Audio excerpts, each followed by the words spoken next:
Podemos comenzar la sesión del día de hoy, querida licenciada, ya está como cojos para poder compartir las diapositivas. Gracias.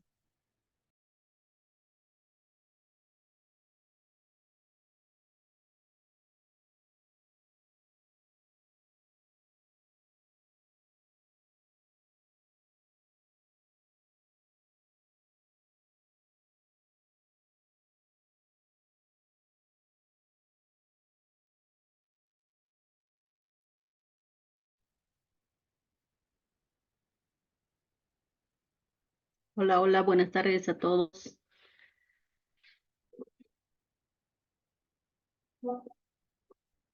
¿Se escucha bien? Con claridad. Ya, está bien. Bueno, mil disculpas por el retraso. Vamos a empezar eh, la clase que estaba eh, programada para hoy. Así que empezamos.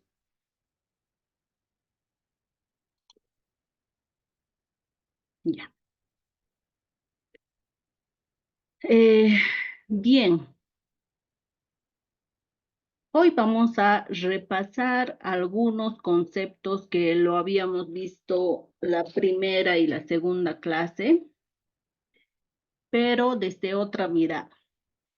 Espero que puedan participar. Vamos a hacerles bastantes preguntas para que ustedes puedan dar su opinión también al respecto, porque ya son, como les decía, conceptos que ya hemos visto en las anteriores clases. El tema de hoy habla acerca de una estrategia para el trauma secundario y vicario. Si se acuerdan, hablamos de 3 tipos de trauma: primario, secundario y vicario. Y vamos a hacer énfasis en esta clase de lo que es el trauma secundario y vicario, que ya tiene que ver con o sea, el trauma primario tenía que ver con lo que le ha afectado a la víctima, el tratamiento, cómo podemos ayudarla, cómo intervenir con la víctima, con el sobreviviente, ¿no? Y ahora vamos a hablar acerca de cómo afecta también toda esta temática a los profesionales que están relacionados o que escuchan día a día personas afectadas por algún trauma, ¿ya? Así que, bueno, voy a empezar pidiendo que puedan participar y decir qué piensan cuando hablamos de trauma. ¿Qué es un trauma? ¿Qué significa de acuerdo a lo que ustedes han estado aprendiendo, a su propio conocimiento, de acuerdo a su formación? Así que, bueno, me gustaría que participen por lo menos 2 personas. Lisette, Johan. Ajá. ah, Ya, perdón. Después Ángela. Johan primero. Buenas tardes, licenciada. Bueno, a lo que me viene la palabra trauma sería ese choque emocional que una persona puede experimentar. Y este choque emocional puede repercutir de manera inconsciente eh, con el paso de los tiempos. Puedes darte de cuenta, puedes dar o no darte de cuenta, pero en tus acciones repercute. Muy bien, muy bien. Sí, así es. Ángela.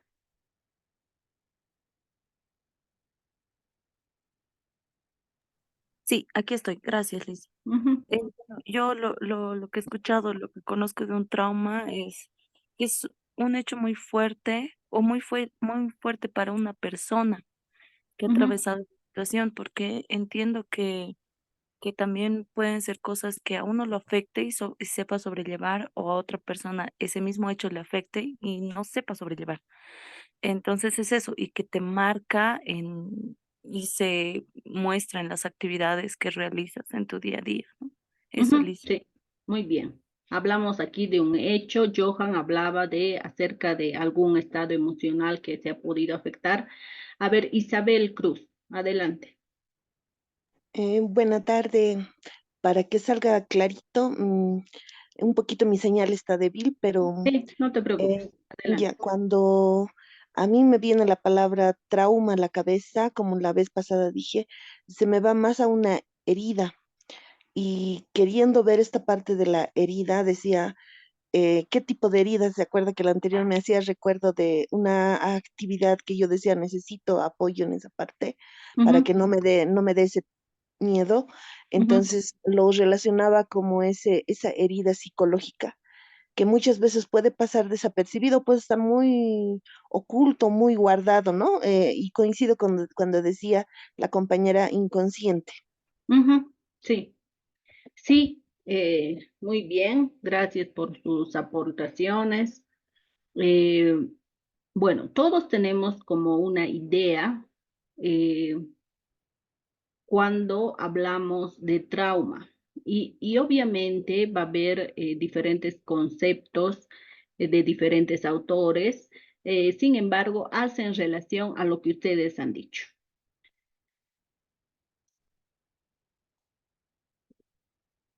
Y bueno, vamos, esta definición ya la habíamos dado antes, solamente ahora lo vamos a repasar. Porque cuando hablamos de trauma, hablamos de un evento, algo que ha pasado, ¿no? O varias circunstancias, también varios hechos, como decían. Estas circunstancias que se ha experimentado por una persona, por un individuo y que es perjudicial física y emocionalmente, ¿no? Porque tenemos que tomar en cuenta que físicamente muchas veces hay lesiones que son observables, pero a nivel emocional podemos ver también cómo ha ido afectando estas circunstancias a las personas de una manera en que podemos decir, ah, tiene ansiedad, tiene estrés, tiene, no sé, ¿no?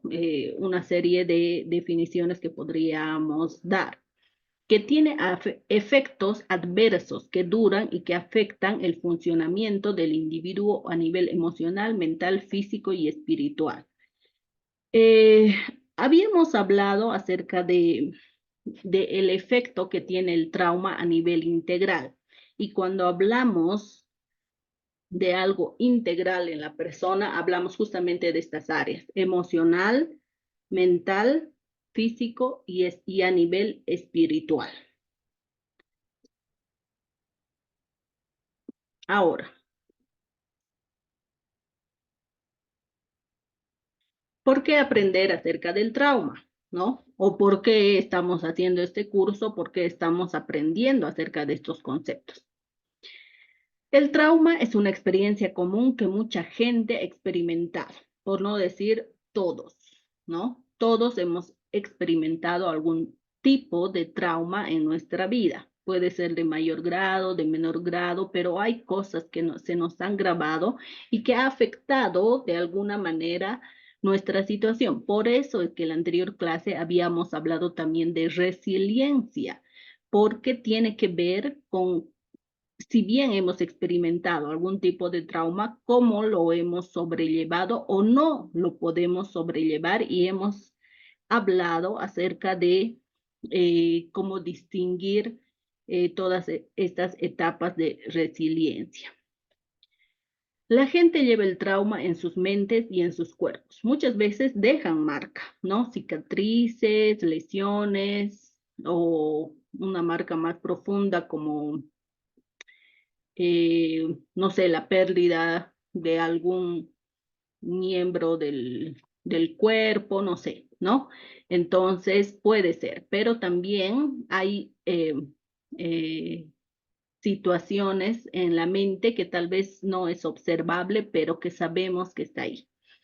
El trauma afecta el comportamiento, los sentimientos, las relaciones y la forma de ver el mundo que tiene una persona de manera profunda y algunas veces confusa. Este efecto que ha tenido en la mente y en el cuerpo va a afectar obviamente el comportamiento de la persona, la forma en que va a sentir y se va a relacionar con los otros. Y además,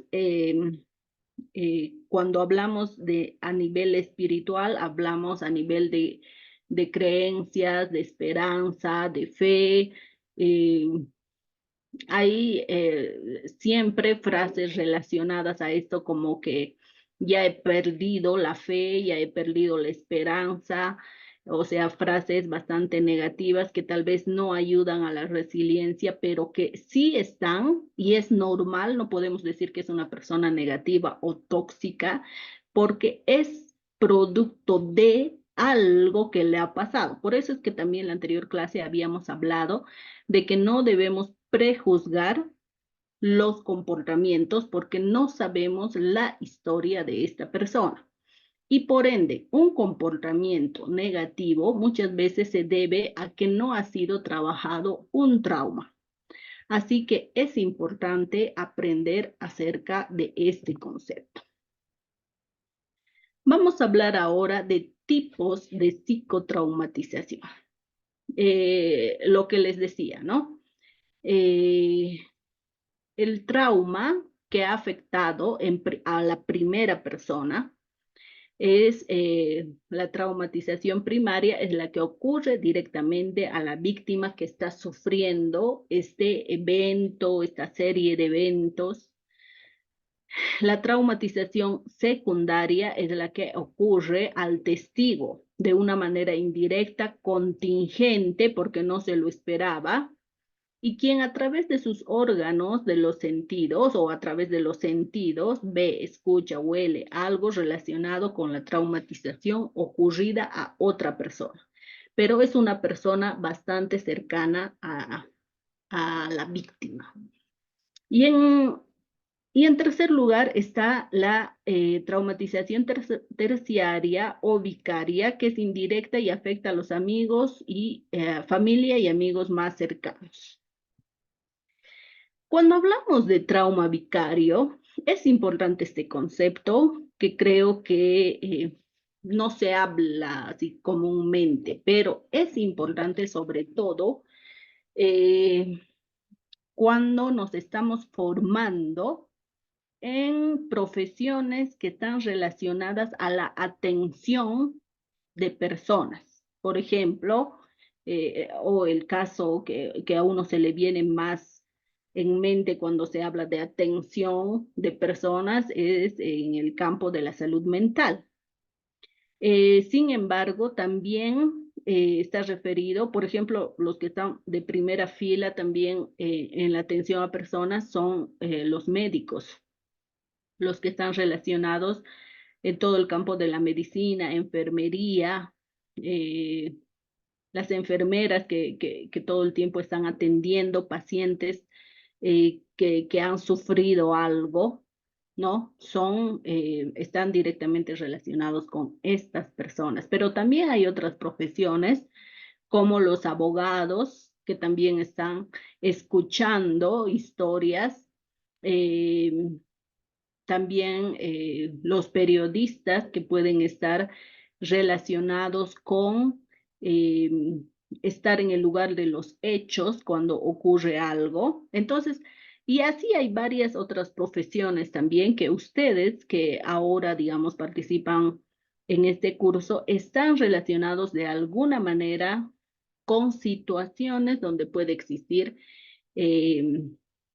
personas contando sus traumas.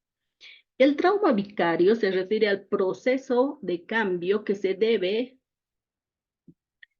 a que te preocupas por otras personas que han sido heridas y sentirse comprometidos o responsables para ayudarlos. Con el tiempo, este proceso puede conducir a cambios en su bienestar psicológico, físico y espiritual. ¿Qué quiere decir esto? Cuando hacemos referencia a la palabra vicario, tiene que ver un poco a ponerse en el lugar de la persona, ¿no? O hacerse partícipe de lo que le está pasando. no solamente para mirarlo con compasión, sino adueñarnos de lo que le está pasando y sentir nosotros lo mismo. Por eso dice que también afecta su bienestar integral, emocional, su bienestar físico, su bienestar espiritual, y en todas estas áreas, pues debemos cuidarnos. Tiene que ver, si alguien ya lo está pensando, con la empatía, sí, porque muchos decimos, ¿no?, que las carreras relacionadas a lo social en especial deberíamos ser personas empáticas. Una cosa es ser empático y una cosa es sufrir por ellos, ¿no? O sea, ponernos en el lugar de y experimentar todos los síntomas que esta persona podría estar experimentando. Entonces hay que tener cuidado un poco con confundir estos conceptos.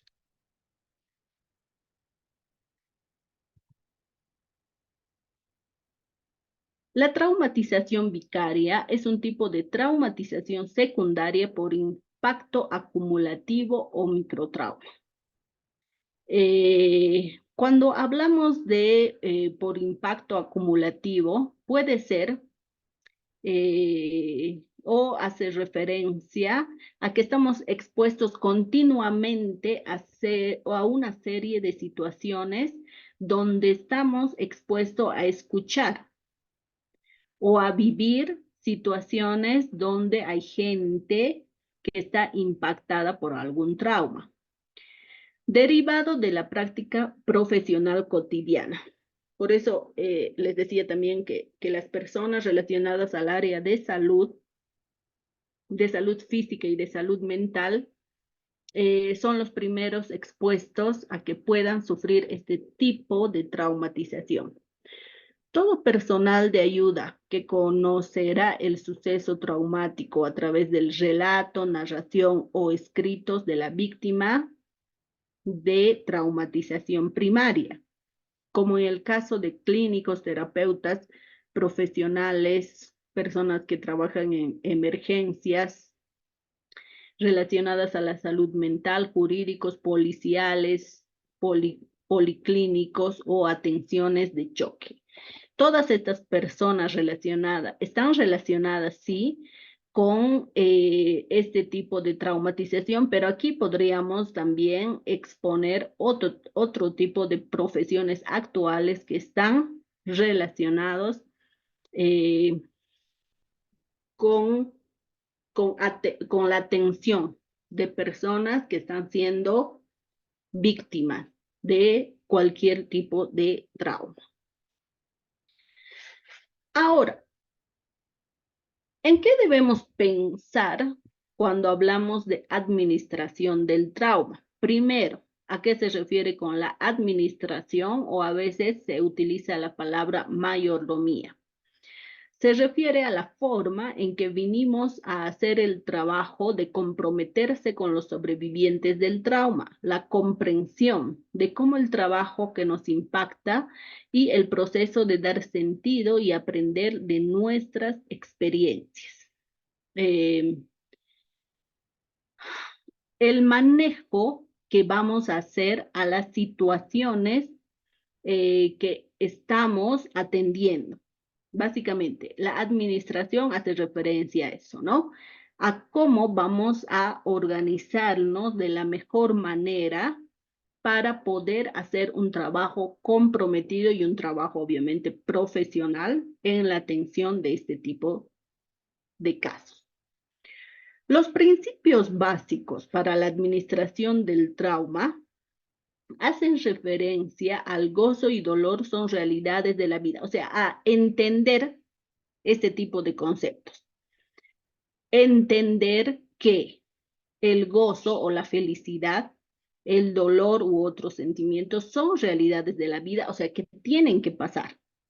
No podemos guardar a una persona en una burbuja solamente porque no queremos que experimenten o que vivan situaciones difíciles en su vida. También debemos entender que el sufrimiento puede ser transformado en crecimiento y restauración. Por eso, nosotros debemos tener en claro que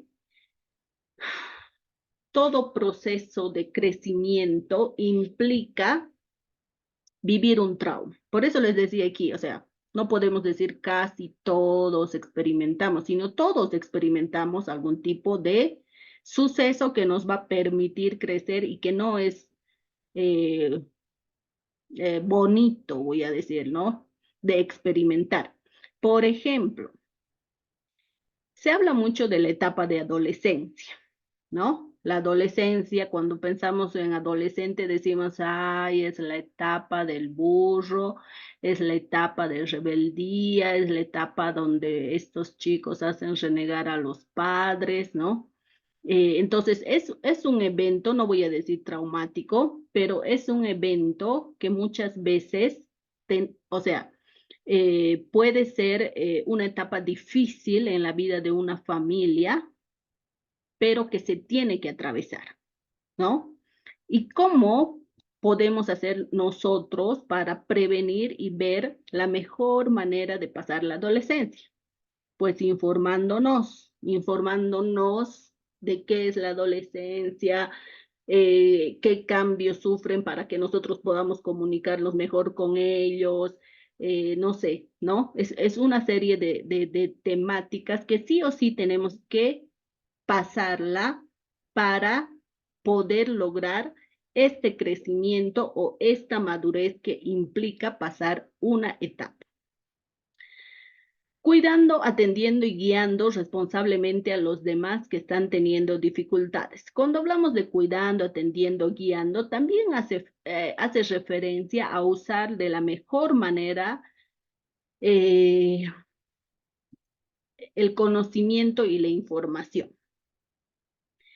Evita la internalización de las dificultades de los demás. A eso se refiere cuando decimos ponerlos en el lugar de. O sea, yo sé que muchos quisieran accionar de tal forma que se pueda arreglar la situación que se está viviendo.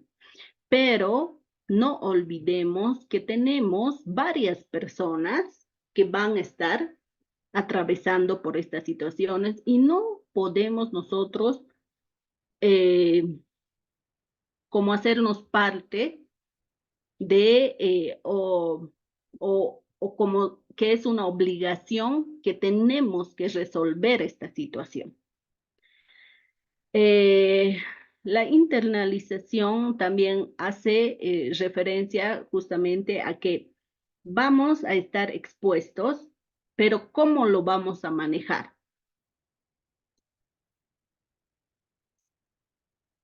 Evita asumir sus problemas como nuestros problemas. O sea, no es, aquí no es que no voy a ser empática con la persona, pero como les digo, ¿no? No es una obligación poder resolverlo sola, sino que necesitamos tal vez de un grupo de personas que pueden resolver esta situación y no tengamos miedo también a delegar cuando hay alguna situación que no la podemos manejar.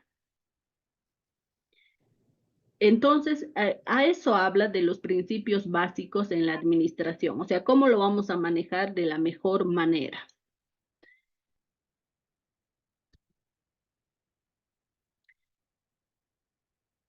Ahora vamos a pensar y reflexionar, y bueno, y si hay alguien que quiere opinar también. A ver, ¿qué crees que es lo más difícil cuando ya hemos visto a lo que se refiere la administración? ¿Qué creen que es lo más difícil para poder administrar de la mejor manera el trauma? ¿Cómo podría manejarse mejor la administración del trauma? Cristal, ¿quieres participar?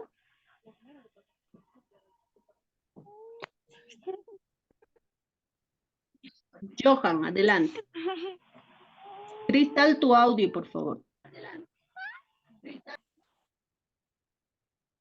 Gracias. Johan, adelante. Bueno, yo creo que la parte más difícil en lo que es la administración del trauma, bueno, ayudar a una persona sería tomar las decisiones o las palabras adecuadas, porque uno nunca sabe cómo va a reaccionar la otra persona o si puedes ofender o mismo Mm, dañar con una simple palabra, porque dependiendo del trauma, uno debe pensar muy bien. Eso yo creo que es. mm, sí, ya, muy bien. ¿Hay alguien más? También hay otras preguntas aquí. ¿Cómo podría aplicarse a tu propia vida el concepto de la administración? Si alguien más quiere participar. Enrique, María René. sí. Eh, otro dato importante y que se ve difícil que al momento de tratar el trauma es que existe esta revictimización. Ujú, Volvemos a repetir el mismo hecho una y otra vez. ujú, Entonces, para ella va a ser, o para la persona, va a ser difícil poder superar si constantemente estamos reactivando esas emociones o este trauma. Entonces ujú, creo que esta es la parte más difícil al momento de realizar tal vez terapia o algo, o dar incluso una contención emocional. Es difícil porque ya en caso, por ejemplo, de, no sé, Defensorías Wesleyan, ujú, las mujeres van y ya han hablado con la psicóloga, en caso de violencia, por ejemplo, física, han hablado con el investigador, han hablado con el fiscal, han hablado con varias personas y siguen, siguen reactivando ese trauma. Esa parte creo que es la más difícil. sí, manejar la revictimización, sí, es un buen detalle. Gracias, María René. Verónica, querías participar. Sí, buenas tardes. Yo pienso que una parte muy difícil va a ser eh, efectivizar ese compromiso que se tiene con la persona que ha tenido, que ha pasado el trauma, ¿no? Ujú, Debido a que la persona es diferente y al tener un trauma también tiene necesidades distintas. Cada caso va a ser individual. ujú, Entonces, preparar todo em, ese grupo de técnicas, de estrategias para poder ayudar a la persona. Entonces debe ser realmente bien trabajado, ¿no? Con carácter bien individualizado y que pueda ser efectivo. mm, Entonces yo veo ahí una relación, ¿no? Con lo que nos decía la administración, que genera también un carácter de compromiso, ¿no? ujú, Entonces poder preparar todo ese material para que realmente sea de beneficio para la persona y poder de ese modo aminorar o eliminar en ese proceso el trauma. sí. Verónica, aprovechando que estás ahí, ¿crees que la administración del trauma es importante? Yo creo que sí, ¿no? Porque como habíamos visto, es un evento sobre todo negativo, ¿no? Y que va a Ujú, repercutir en su vida, ¿no? Va a repercutir en la vida, en su vida social, incluso quizás en su vida cognitiva y demás. Entonces, se necesita darle recursos, herramientas para que pueda continuar, para que pueda pasar, por decirlo así, ese obstáculo y pueda continuar su vida. Entonces sí es importante porque se lograría estabilizar su vida, mejorar su vida, ¿no? Y mm, mejorar también, ¿no? Mejorar su situación, algo que le permita crecer, progresar y renovarse. sí, gracias. Raquel Lema, por favor, tu opinión. Sí, buenas tardes. Bueno, para mí, digamos, administrar el trauma más partiría de lo que es el diagnóstico como tal, ¿no? Hacer un buen diagnóstico. Porque, por ejemplo, yo tengo una persona que conocí en la cárcel y fue agredida varias veces, ¿no? Abusada sexualmente, ya sea vendida por su mamá en primera instancia, la segunda persona que la agredió fue su padre. Ujú, Después hasta la misma policía, ¿no? La violó. Entonces, son un suceso mm, más allá de robos, de la vida que hubiese tenido. Pero la parte central, ¿no? Es el ujú, diagnóstico. Y sí, para administrarlo habría que tener una buena, no sé, un buen análisis y ujú, por dónde iniciar, ¿no? Porque si tiene mucha agresión, sí, es sí. complicado. Raquel, o sea, este caso que vos cuentas es Ujú. grave, ¿no? Cuando uno lo escucha y eres empática o te pones en el lugar, no estás escuchando a esta víctima que ha sido violada una y otra vez, no has recibido un trato profesional por parte de las personas que la rodeaban. ¿Cómo haces tú para cuidar tu mente cuando escuchas este tipo de historias? Bueno, lo primero que hago es evitar ser muy empático, ¿no? O sea, puedes estar un poco, pero no todo el tiempo pensando en esto. Ya, muy Buscar bien, sí, alternativas, hablar con las personas profesionales que te pueden dar una orientación o herramientas, ¿no? ujú, Buscar información. sí, Buscando información. Eso es sí. lo que hago. Ujú. Ya, muy bien, porque cuando hablamos nosotros, o sea, muy buenas las aportaciones que ustedes han hecho. Sin embargo, creo que todas han sido referidas al trauma primario, ¿no? Al trauma de la víctima. Pero ahora estamos hablando de cómo nosotros vamos a administrar de la mejor manera las situaciones traumáticas para que nosotros no estemos o no nos veamos afectados por estas situaciones y así poder brindar también la ayuda correcta, la ayuda profesional que estas víctimas necesitan, como decía no me acuerdo, bueno, el nombre de la que hablaba de la revictimización. ¿Cómo hacemos? O sea, es una situación difícil, pero eh, ¿cómo administramos de la mejor manera todas estas situaciones que estamos recibiendo para que no estorben tal vez nuestra o nuestro campo profesional, nuestra eficiencia profesional, o no nos enfoquemos con una sola víctima, sino que podamos dar la mejor atención a todas las víctimas que vienen a nosotros. Así que hagamos esa diferencia, ¿no? Continuamos. ¿Cuál es el impacto? Justamente piensen en ustedes mismos. ¿Cuál es el impacto de la exposición al trauma? ¿O cuál es el impacto de la exposición de las historias traumáticas que escuchamos día a día? Este impacto, primero, nos hacen cuestionar las creencias sobre el mundo, nuestras creencias.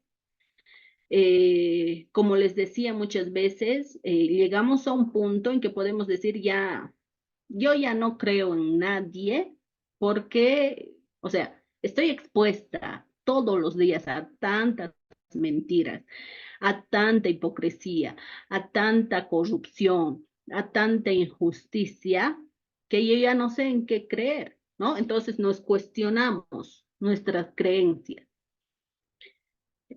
sobre todo, ¿no? Sobre todo lo que está relacionado a muchas veces a nuestra propia vida personal.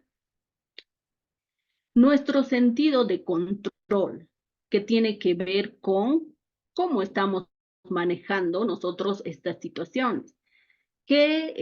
O sea, muchas veces hay esta frase, ¿no? Ya esta situación para mí es incontrolable, ya no la puedo sostener porque yo ya no sé cómo voy a avanzar en esto, ¿no?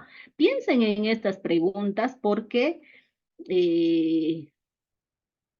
nos va a permitir eh, saber qué hacer eh, en alguna situación que nos va a pasar. Las situaciones referidas a la espiritualidad, que les decía, ¿no? La pérdida de esperanza, las cuestiones de fe, o sea, ya no tengo fe en nada. Si éramos creyentes en Dios, decimos, no sé dónde está Dios que no hace justicia a estas personas, ¿no? Entonces, nuestro sentido espiritual también es afectado, o también es impactada y nos hace cuestionar el sentido de sí mismo y nuestra estabilidad emocional. Se ve afectada, ¿por qué? Eh, Toda la semana estamos escuchando casos como este, como el que nos relataba. 3, 4 historias de la misma índole, de mayor o de menor gravedad, los 5 días a la semana, todos los días, viendo cómo se mueve la justicia, todos los días viendo cómo los agresores muchas veces salen librados de algunas causas. ¿Ustedes creen que no nos afecta emocionalmente eso? O sea, si bien muchas veces ya sabemos manejarlo y decimos, bueno, lo del trabajo se queda en el trabajo, llego a mi casa y no voy a pensar en eso, ¿no? ¿Qué tan cierto es eso? ¿No? Entonces, a esto se refiere en realidad a la administración o cómo vamos a manejar estas temáticas traumáticas en nuestra propia vida. El sentido de seguridad personal, seguridad de la familia, sobre todo en el caso de situaciones bastante peligrosas, ¿no?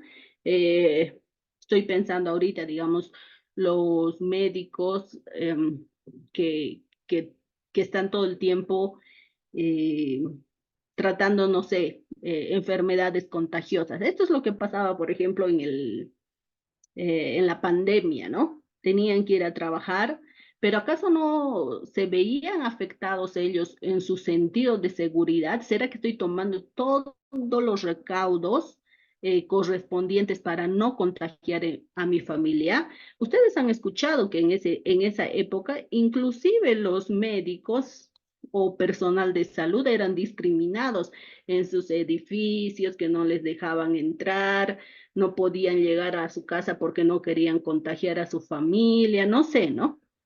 Entonces, claro que esto hace tambalear el sentido de seguridad personal y el de nuestra propia familia. Luego, la confianza en uno mismo y en los demás. Todos los días estamos expuestos a situaciones injustas.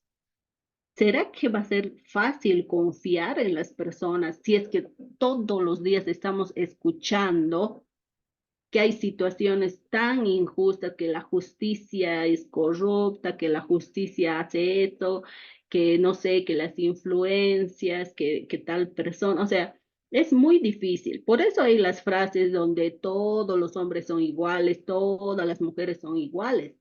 Y eso no es verdad, pero estamos expuestos a poder o, o a decir también este tipo de frases y es que lo vamos repitiendo día a día.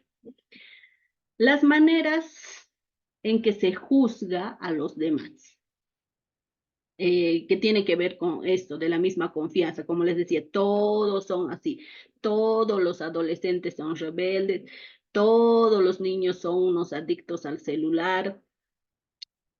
No sé, ahora pónganse a pensar ahorita, ¿cuál es la frase generalizadora que ustedes están repitiendo día a día?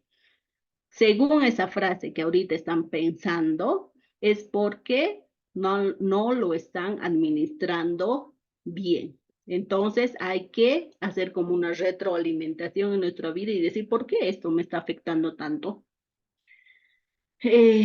La habilidad de estar solo con los demás. Que tiene que ver también con la confianza, ¿no? Muchos dicen que en esta época la gente está disfrutando mucho más del aislamiento por la pandemia que ha vivido y se han acostumbrado a un tipo de vida, a un ritmo de vida. O cuando ha sucedido situaciones traumáticas en nuestra vida, preferimos alejarnos de la mayor cantidad posible de gente, ¿no? Yo disfruto más de estar sola, no quiero salir porque si salgo podría pasar esto y mejor me quedo en casa. Entonces, ese tipo de pensamientos también tiene que ver con haber vivido y no haber sido resiliente tal vez a algún hecho traumático. con el que hemos estado expuestos, que tal vez no hemos sido nosotros la víctima, pero sí hemos escuchado de alguien cercano. Entonces hay esa traumatización secundaria de la que habíamos hablado. Y la relación con su cuerpo.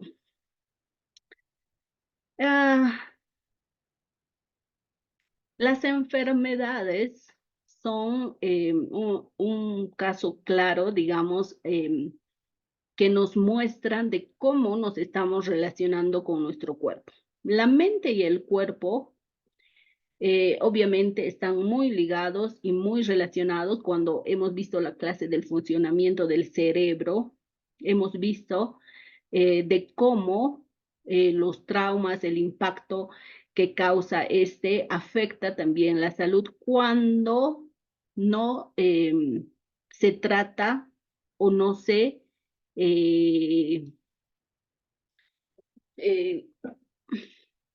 o no estamos conscientes de la situación que nos está pasando. Entonces, es muy importante hacer esta recapitulación en nuestra vida y ver todas estas situaciones hasta dónde nos está afectando. Es muy importante reconocer cuál es el impacto de las historias traumáticas con las que estamos relacionados día a día. Vamos a ver ahora 16 señales de advertencia de respuesta a la exposición del trauma o a la exposición de historias traumáticas, ¿no? Primero, sentirse impotente y sin esperanza. Esto es un poco para que podamos seguir reflexionando y podamos seguir pensando nosotros con qué nos estamos identificando. Sentirse impotente. Eso es algo que a nivel profesional siempre vamos a estar expuestos porque sí hay situaciones en las que podemos sentirnos así. Porque vemos esta impotencia o la desesperanza cuando hay una dificultad para mantener la esperanza en medio de tanto dolor. Como les decía, todos los días estamos expuestos a situaciones tan difíciles que nos va a hacer cuestionar nuestra fe y nuestra esperanza. La sensación de insuficiencia. Nunca es suficiente ante la gran necesidad. Si bien esta frase es bastante generalizadora, me hace recuerdo a cuando dicen, ¿será que un día la pobreza se va a terminar? Digamos, que les damos ayuda, tantas empresas que dan ayuda y ayuda y ayuda, y pareciera que esto nunca va a terminar, ¿no? Nunca es suficiente ante la gran necesidad. Nos sentimos impotentes de poder ayudar a todas las personas que quisiéramos ayudar. Hay esa sensación. También la hipervigilancia, permanecer en la alerta máxima, o tal vez que tiene que ver un poco esto con la paranoia de que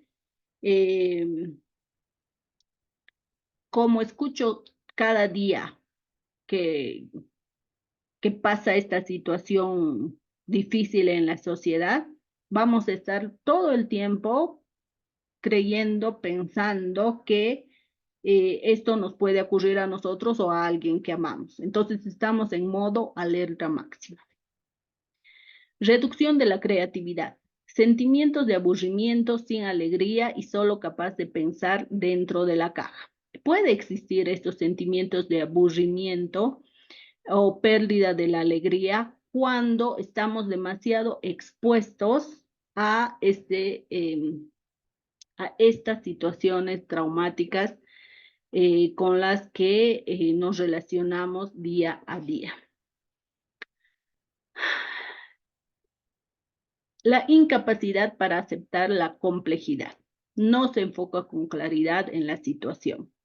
Cuando ya estamos abrumados con muchas situaciones, podemos sentir esta incapacidad y no ver con claridad, como dice aquí, la situación que deberíamos tener enfoque para poder tener mayor profesionalismo al momento de tratar. Reducción al mínimo. Minimiza cualquier situación por historias extremas anteriores. También puede pasar esto, ¿no? Y esto me hace recuerdo mucho a la carrera de enfermería, ¿no? Las enfermeras que día a día están expuestos al dolor de las personas todo el tiempo, no sé cuántas horas al día, cuántas horas a la semana, que parecería que una manera de protegerse a ellas mismas es minimizar cualquier tipo de situación que ya ven a su alrededor. También hay un agotamiento. Pueden existir dolencias físicas, cansancio mental, como les decía, cuando no se trata o cuando no se administra correctamente este tipo de respuestas. La incapacidad para escuchar, aislamiento de personas y su trabajo, evasión de interacción, de apoyo. El cansancio nos puede ocasionar justamente esta incapacidad para seguir escuchando este tipo de traumas, este tipo de situaciones traumáticas. Incapacidad para aceptar, no, eso ya lo he leído. La indiferencia, busca maneras de no sentir emociones. Va pensando en la forma, como les decía, ¿no? De cuidarse personalmente y de no sentir las emociones. Esto es peligroso porque nos puede hacer perder la empatía un día y después ya no tratar de la mejor manera a las personas y caer en esto de la revictimización. Las adicciones. Licenciada. Desarrollo. ¿Perdón? Sí, Isabel le habló. Ya. Sí, estábamos en la 8 y pasó un minutito la 9, 10, 11, 12 y se pasó a la 13. Ya, perdón. ¿Esto no lo vimos? Isabel.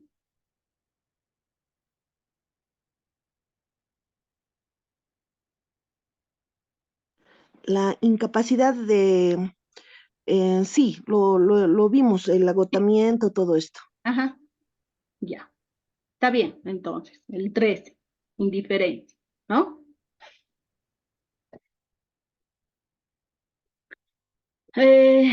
Bueno, ya. Estábamos en la 14, adicción, desarrollo de dependencias de sustancias o malos hábitos. Esto generalmente muchas veces pasa también en profesionales de la salud, donde están, o sea, donde tienen mayor facilidad tal vez a alcanzar medicamentos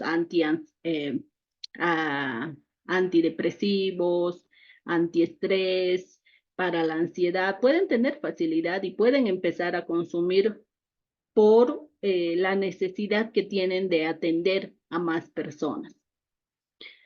La grandiosidad, sentido de demasiada importancia relacionado con el trabajo, lo que se llama workaholic o estas personas que son adictas al trabajo, ¿no? Miedo, ser consumido por la posibilidad del peligro, que les decía que tiene que ver también con la paranoia. Estas 16 señales de advertencia hay que tomarlas en cuenta, tal vez cuál la estamos sintiendo en este momento o van a sentirlo tal vez cuando ya están asumiendo las funciones dentro de su campo profesional. Hay que tomar en cuenta si una de estas 16 cosas ya está pasando en su vida, porque ahí es donde tienen que parar para hacerse un autoanálisis. Los puntos claves del aprendizaje para recordar esta primera parte. ¿Qué es el trauma vicario? Es el proceso de cambio que se debe a que te preocupas por otras personas que han sido heridas y genera un sentimiento de compromiso y responsabilidad. Con el tiempo puede afectar el bienestar psicológico, físico y espiritual del profesional. En este caso estamos hablando del profesional que está relacionado con las historias traumáticas. Es importante el saber cómo administrar el trauma para mantener una salud integral. La salud integral, como les decía, tiene que ver con el área mental, el área física, el área espiritual de la persona.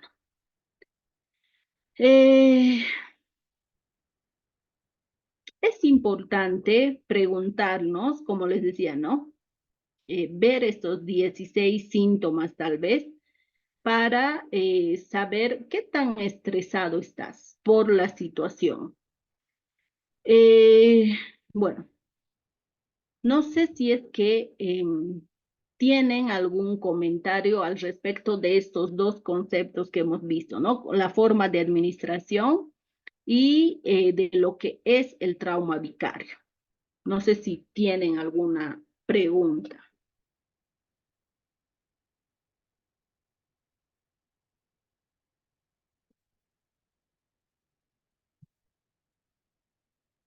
Ya, pasamos entonces. Estrategias para el trauma vicario, es decir, estrategias para la buena administración del trauma vicario. ¿Qué es el autocuidado? Y ahora sí me gustaría que participen. ¿Qué es el autocuidado? ¿Cómo nos podemos cuidar de todas estas situaciones que hemos visto?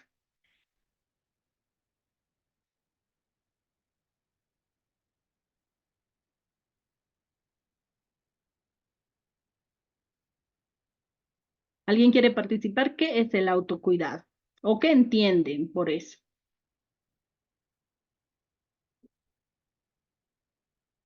Raquel Lema, adelante. Sí, buenas tardes. Podríamos aplicar estrategias, por ejemplo, de hacer ejercicio, de la meditación, de yoga, practicar diferentes actividades, poder dormir bien, ¿no? Alimentarnos mejor, eh, cuidarnos, ¿no? La salud mental más que todo, por esta Ya. situación. Ujú. Sí, muy bien, tiene que ver con eso. Muy bien. Ah, ¿alguien más está levantando la mano? Melina Gutiérrez.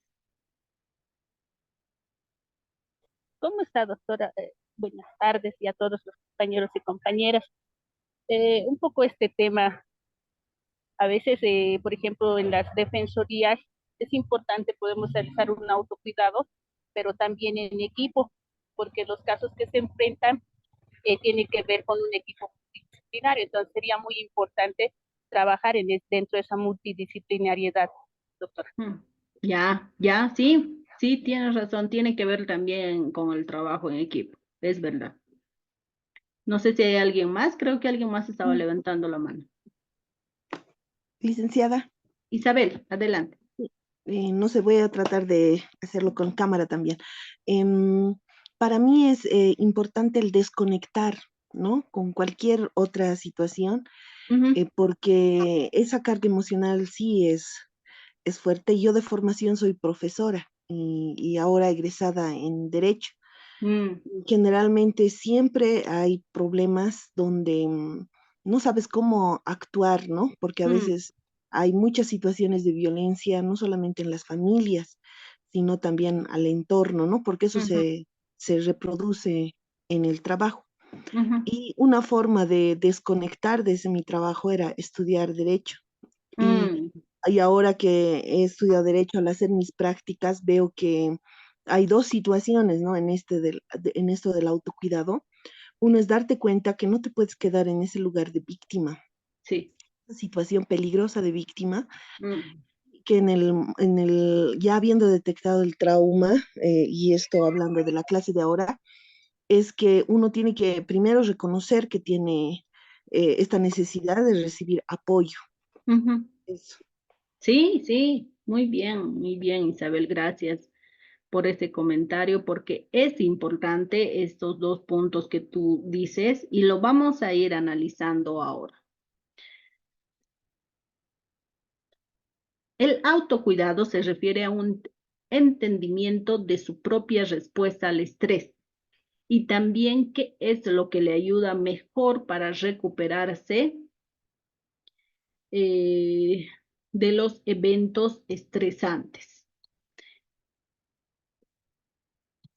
Lo que han dicho ustedes, ¿no? Hace referencia a esto. El entendimiento que tiene que ver con esta forma de desconectarse, esta forma de, como nos decía la primera participante, de hacer meditación en nuestra propia vida, ver, ¿no? Qué es lo que nos está afectando. Y todo esto tiene que ver un poco con lo que les decía, o sea, todo el tiempo hay que hacerse preguntas sobre nuestra propia situación personal. ¿Cómo estoy entendiendo mi propia respuesta al estrés? ¿No? En este caso, al estrés del trabajo diario, ¿no?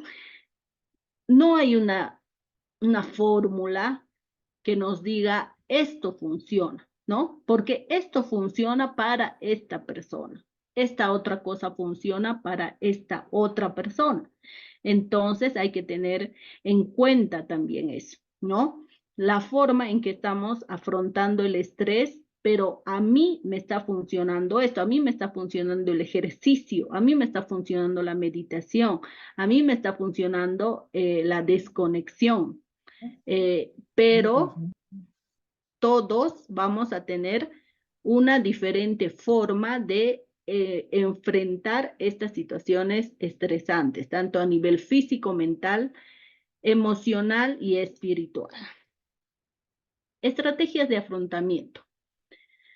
Las físicas, como ya lo han nombrado aquí, estos son ejemplos, ¿no? Pueden ser respiración consciente, ejercicio regular, dormir correctamente, una alimentación correcta, porque saben bien que la alimentación influye también en el manejo del estrés. Beber suficiente agua, la risa, que tiene que ver con esos momentos de desconexión, como nos decía Isabel, técnicas de relajación, que puede haber varias, los masajes, sí, también puede ser algo que le funciona a algunas personas, las actividades repetitivas como caminar, dibujar, cocinar, las actividades artísticas, los hobbies son importantes para el afrontamiento de el estrés de escuchar todos los días situaciones traumáticas. Ahora, ¿a qué se refiere con emocionales o relacionales? ¿O qué nos ayudan? ¿Qué estrategias emocionales? El contacto regular con los amigos y familiares. Es importante no perder el contacto con las personas que nos hacen bien. Por eso es importante también tener un grupo de personas que sabemos que nos ayudan a nuestra vida. Hablar con otras personas y el humor, como les decía, es una manera muy interesante de desconexión. Una manera en que podemos ser nosotros mismos y no ser el psicólogo, el abogado, el médico, la enfermera, esta profesión que está ligada siempre a nuestra identidad, pero cuando hacemos este tipo de afrontamientos, tal vez, somos nosotros mismos, es nuestra propia identidad, nuestro nombre, ¿no? Los tiempos de reflexión, los grupos de apoyo, bueno, están nombrados aquí igual, son importantes buscar estos grupos de apoyo o este grupo multidisciplinario, como nos decía también nuestra compañera.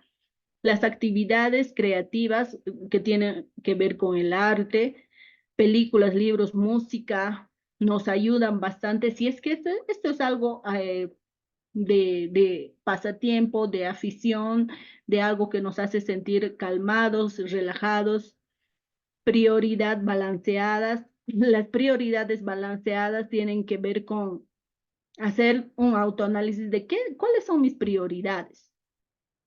Consejería y terapia, que tiene que ver ya con la búsqueda de ayuda profesional, grupos de cuidado.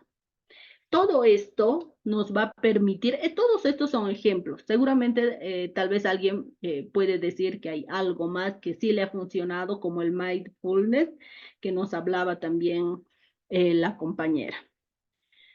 Y en cuanto a lo espiritual, o sea, estas tres áreas son parte de la persona: área física, área emocional y área espiritual. ¿Qué nos ayuda en el área espiritual? Conocer nuestros valores, nuestras creencias, ¿no? Cuestionarnos y decir, en esto creo. Los tiempos regulares de oración, de rezo, de lectura, de meditación, nos van a permitir también hacer esta desconexión. ¿Por qué? Porque ponemos nuestra fe en algo, nuestra esperanza. Espiritualmente, conversaciones significativas con personas que tienen nuestra misma fe. Y no estoy hablando de religión, sino con personas que comparten nuestras creencias.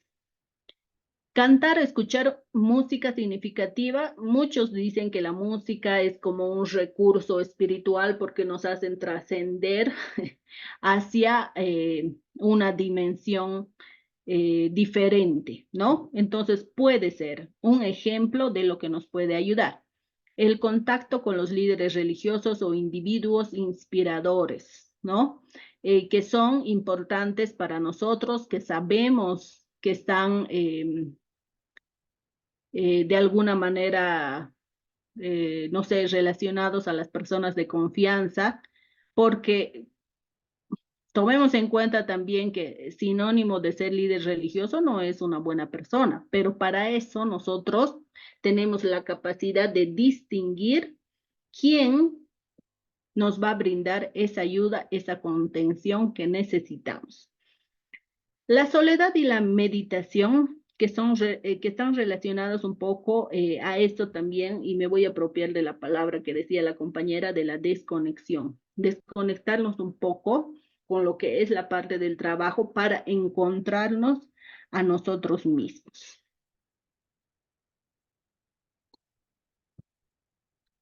El plan de cuidado personal.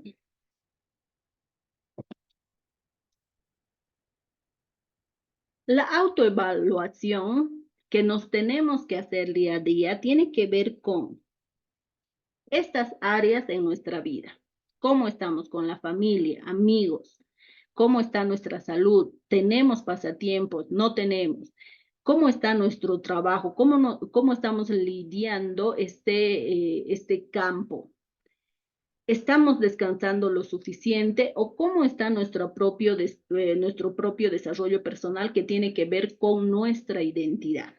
La respuesta de su cuerpo relacionada con los síntomas físicos, como les decía, es bueno, no porque no me está doliendo nada, quiere decir que en mi cuerpo todo está bien, ¿no?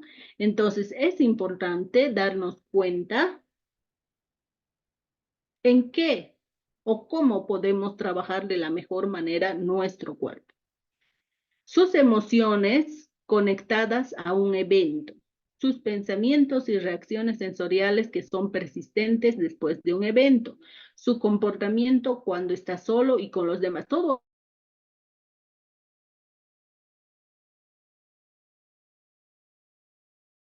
de algún evento.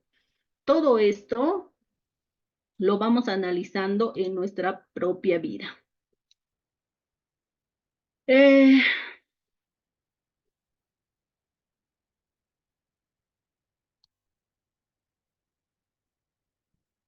El plan de autocuidado. A nivel de estas áreas, que es importante tomarlas en cuenta: físico, emocional, comportamiento, relaciones, pensamiento y espiritual. Todas estas áreas hay que tomarlas en cuenta para reflexionar en nuestra propia vida. Y hay que tomar en cuenta estas consideraciones a nivel físico. Por ejemplo, estar enfermo frecuentemente es un síntoma de que algo no está bien. ¿Cuál es la estrategia de intervención cuando estamos viendo de que algo no está bien en nuestra área física? Puede ser, estas estrategias de intervención son recomendaciones que nos pueden ayudar. Por ejemplo, comer saludable 4 veces cada semana, aquí menciona el autor. Descansar cuando se necesita. ¿El descanso es importante? Sí. Tenemos mucho trabajo, no podemos dejar cosas pendientes, muchas veces lo pensamos en eso, pero si ya sentimos que nuestro cuerpo se está enfermando, necesitamos ese descanso. En lo emocional, nos podríamos dar cuenta cuando muchas veces lloramos sin razón. ¿Qué podríamos hacer para solucionar esta situación? Hablar con algún colega, amigo o amigo de confianza, o en este caso familiar, también puede ser de confianza. Por eso es tan importante que tengamos 2 o 3 personas que reconozcamos como personas de confianza, ya sea en el campo profesional o en el campo personal. El área del comportamiento, sentir como si se necesitara tomar alcohol para dormirse o necesitaríamos algo, alguna droga para poder dormir, o sea, un medicamento. Cuando ya tenemos este tipo de adicción, por ejemplo, podríamos buscar otro tipo de intervención para tratar esto. Por ejemplo, aquí dice, ¿no? Intentar bañarse en agua fría o caliente antes de dormir. Entonces, hay otra estrategia que nos permita ayudarnos en este tipo de casos sin necesidad de acudir a cosas que nos van a hacer daño. En el área de relacionamiento, nos damos cuenta que nos estamos alejando de todos, especialmente de nuestros amigos. Entonces, como estrategia, como ejemplo, podríamos ponernos una meta para hablar con amigos mínimo una vez a la semana, ¿no? Si ya nos hemos dado cuenta de que estamos pasando muchas semanas solos, ¿no? Y aunque estemos casados y con hijos, estoy sintiendo que estoy sola, que estoy solo, ¿no? ¿Qué es lo que está pasando? ¿No? Eso podemos cuestionarnos y decir, bueno, no, tiene que haber una estrategia de intervención para que no pueda sentir esto. A nivel de pensamientos, preocupaciones sobre la incompetencia. Estamos siendo ya ineficientes y nos estamos dando cuenta. ¿Qué podríamos hacer? Pedir retroalimentación o evaluación a mi supervisor o a una persona que sabemos que nos puede ayudar a controlar esta situación. Porque muchas veces no nos estamos dando cuenta de que estamos fallando. Entonces, un ejemplo de estrategia es pedir retroalimentación si es que alguien nos pueda hacer recuerdo de algo que nos está faltando. Y a nivel espiritual, cuestionar a Dios. Cuando ya empezamos a cuestionar a Dios, y en este caso también cuestionamos nuestras creencias, o sea, yo antes creía en tal cosa, pero ahora ya no, porque después de tanto que he escuchado esto, yo ya no creo en nada, ya no creo ni en el universo, ya no creo, no sé, ¿no? Todos tenemos una cierta creencia, ¿no?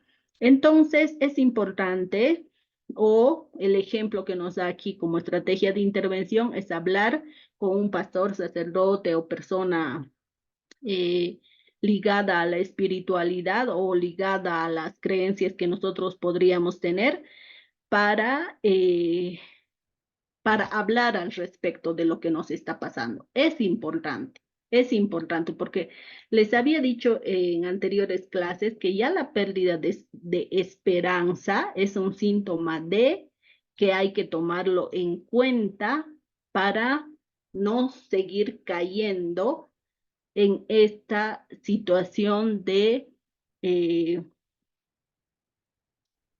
no salir o de no crecimiento personal. Preparándose para hacer la diferencia. Y aquí hay preguntas que son ejemplo de lo que podríamos pensar para ayudarnos a nosotros mismos a mejorar nuestro desarrollo personal. ¿Qué estamos haciendo? ¿Qué nos comprometemos a realizar y qué podemos hacer? ¿Qué estamos haciendo? Y hacemos este trabajo de autoanálisis para ver hasta dónde estamos avanzando de una manera eficiente, qué nos comprometemos a realizar fijándonos metas y qué podemos hacer ya tomando acciones. Tiene que ver con las estrategias de realización o de cambio de una situación en particular. Y aquí hay un ejemplo del plan para hacer la diferencia que nos da este autor, los ejemplos que podríamos fijarnos metas que podríamos aplicar en determinados tiempos. Esto nos ayuda especialmente cuando tenemos problemas de atención o de concentración. El fijarnos una meta clara hacia dónde llegar nos va a permitir esforzarnos para cumplir esta meta, motivarnos también para cumplir estas metas que vamos trazándonos. Los puntos claves de aprendizaje en esta área podríamos resumirlo en que es importante que para aplicar nuevas prácticas implementemos un plan intencional personal. Cuando hablamos de intencional, estamos hablando de ese autoanálisis que necesitamos para poner en acción las cosas que nos estamos proponiendo a realizar o a mejorar. ¿Por qué? Porque haciendo nosotros este plan intencional, este autoanálisis o buscando ayuda, no solo nos vamos a ayudar a nosotros mismos, sino a las personas con las que estamos trabajando.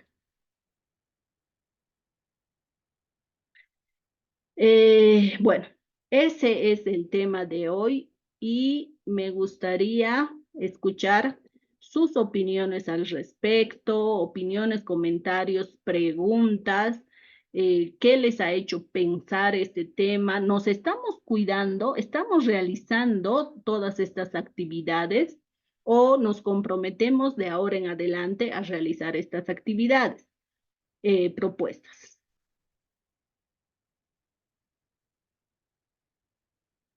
Los escucho. Listo. Ángela. Gracias, gracias, doctora. Sí, o sea, con la exposición que nos ha hecho, bueno, realmente a mí me lleva a pensar, y sí, he caído yo muchas veces en esto de revictimizar a la persona, y otro en pensar mucho en esta situación que le había pasado a la persona, ¿no? Y en ponerlo como prioridad en mis actividades y llevándolo a mi familia, a mi pareja, ¿no? Y contándole y pues ahora me pongo a pensar un poco en que como decía usted, ¿no? O sea, realmente manejamos toda esa información y empezamos a estereotipar a la gente por todas estas cosas, las noticias y no sé qué. Entonces, en un rato he caído en que, los hombres son los peores, por culpa de ellos pasa esto, y realmente digo, sí, no he sabido administrar estas atenciones en el trabajo y lo he llevado al ámbito familiar, ¿no? Entonces, y me doy de cuenta ahora que con la exposición que hace realmente es esencial, importante también para poder seguir trabajando, pues, y tener esta vida integral como profesional en la atención a las víctimas, ¿no? Entonces, Sí, realmente me sirve bastante para la reflexión y para empezar a aplicar todo esto que nos mencionaba, ¿no? Eso, Ujú. licenciada. Sí, gracias, Ángela. Gracias.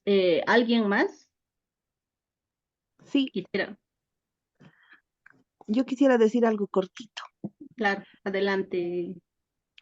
Lo último que ha sucedido con, no sé si usted conocía a una cantante que le dicen la muñequita Mili, y No, ya. es una persona que se veía para mí bien, pero resulta que había hecho mucho caso a las críticas o lo que decían de ella Ujú, y se ha sometido a una operación y ujú, ha fallecido. Entonces, en esta parte yo me ponía a pensar y decía, ¿qué tan poderoso puede ser el entorno en el que estás cuando no te aceptas, ¿no? Como ujú, eres.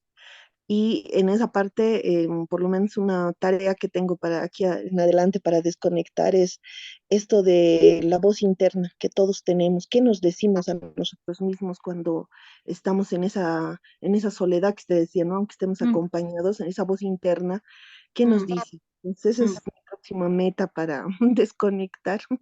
Sí, sí, realmente es bueno que podamos hacer este autoanálisis y que nos comprometamos a que, como les decía, ¿no? A ponernos una meta fija, ¿no? Cada fin de semana o cada sábado o cada domingo voy a hacerme tal vez una autoevaluación de cómo me ha ido en la semana. Muchas veces este tipo de autoevaluación también las hacen las personas que van a terapia, ¿no? Van a terapia una vez a la semana y ponen en cuestionamiento.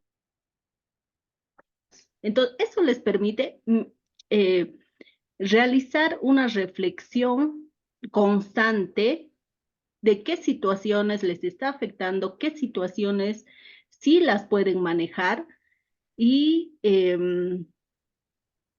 cómo trabajar en ellas, ¿no? Si no, o sea, si ustedes dicen este año, tal vez es algo como que alejado, que no nos va a permitir hacer este tipo de autoevaluación. Pero si se ponen metas mucho más cortas, especialmente las personas que ya están muy estresadas con las situaciones que están viviendo en sus trabajos o en sus estudios, permítanse fijarse una meta clara para su propio autocuidado. ¿Por qué este autocuidado es importante? Si estamos hablando en este curso de las víctimas de violencia sexual especialmente.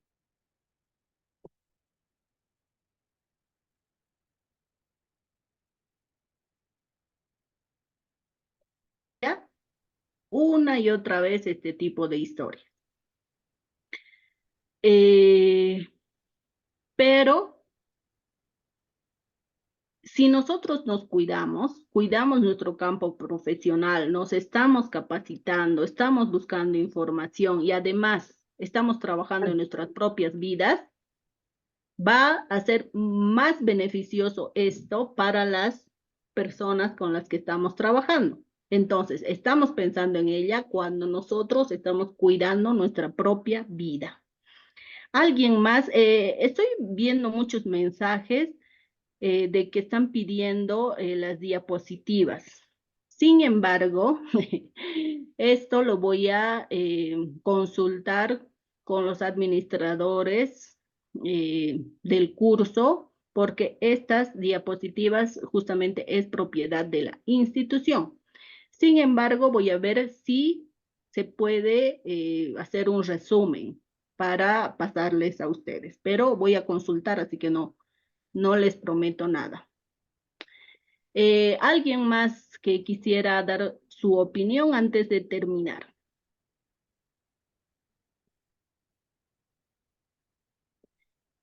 Me gustaría escuchar a alguien de la carrera de psicología, ya sea estudiante o profesional en psicología, para que nos pueda decir cómo hace su propio autocuidado para sostener esto que estamos hablando? ¿Cuál es su forma de administración de estas situaciones traumáticas? No sé si hay alguien. Fabiola, ¿Cómo está, adelante. licenciada?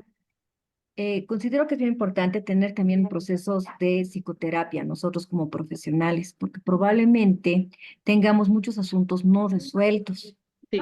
y esto puede entorpecer también cuando vayamos a acompañar ya sea a la persona o a la familia. Entonces, Ujú. una sugerencia también, ¿no? Y por lo Ujú. que yo hago personalmente, es tener mi propio proceso de autocuidado. Sí. Gracias. Muy bien, Fabiola. Gracias a ti. No sé si hay alguien más. Licen, tal vez yo, Mayra. algo que Mayra. también hago yo es darme días donde me mimo, digámoslo así, ¿no? Ujú. Sea puedo ir al salón, puedo ir a tomar un café a un Ujú. lugar que me gusta, yo tengo perritos, llevo a mis perritos a algún lugar y, por ejemplo, a mí el tiempo con mis perritos me relaja mucho. Entonces hago eso, ¿no? Con uno de ellos algo, con dos de ellos. Entonces eso me ayuda bastante para despejarme de aquello que tal vez me esté en ese momento perturbando. Ujú. Sí, sí, muy bien, Mayra. Como les decía, cada uno sabe la forma de tratamiento o la forma de afrontamiento ante estas situaciones estresantes, estas situaciones traumáticas que vamos escuchando día a día y que pueden afectarnos, porque somos personas también, ¿no? Humanos que sentimos y todo, entonces pueden llegar a afectarnos. ¿Por qué no? Especialmente cuando nos hacen recuerdo a algo que también nosotros hemos vivido. Eh, y me gustaría también darles como sugerencia el proceso de supervisión o como alguien decía, el equipo multidisciplinario que nos puede ayudar. Un profesional con más experiencia nos puede asesorar para algún tipo de caso cuando sabemos que no podemos nosotros solos. Entonces, el reconocimiento de que algo no estamos pudiendo solos es importante, ¿no? Porque nos va a permitir hacer un trabajo de la mejor manera. Así que, bueno, si no hay otra pregunta, creo que podemos terminar ahí.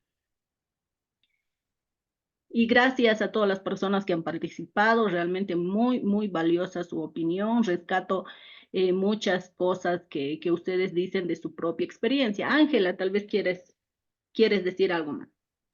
No, Lice, estaba dando Ah, ya. dedito lo que estabas mencionando. Mil gracias por compartir sus conocimientos. Muchas gracias.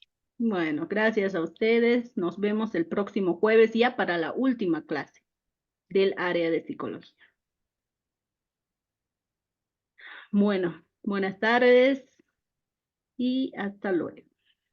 Gracias, Lice. Bueno. Muchas gracias, gracias. Muchas gracias. Ahí estoy enviando una vez más el link, por favor. Gracias, Lisa.